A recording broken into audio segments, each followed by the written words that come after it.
Sivy isanjaton'ireo mpiofana ho mpikabary dia tanora avokoa raha nambaran'ny tompon'andraikitra iray ao anivon'izany tontolo izany.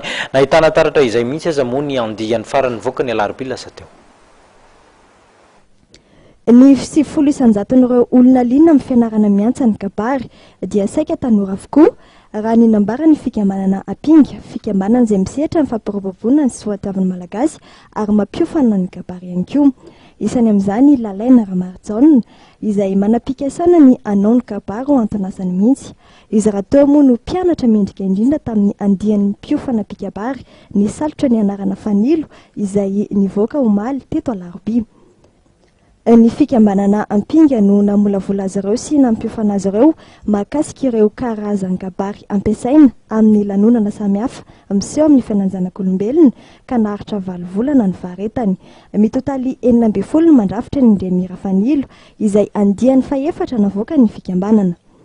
Ny hetsika androany zany dia famohanana fanagatanany pikabary andiany Fanilo tao amin'ny fikambanana Apinga. Nanaraka le fiofanana dia lahatra firiana le izy. Anisan'ny nanao ny fiofanana enina bokosi izy tamin'ity andro androany ity zany no nahazo maro-pahaizana ary ny faharetan'ny fianarana dia 8 volana ny dikana voalohany. Nisy moa ny fanolorana fanomezana manokana ho an'ireo mpianatra mendrika indrindra tamin'ity Indemira Fanilo ity omaly ka ny iray sy renim-piany izy ireo no nanolotra izany.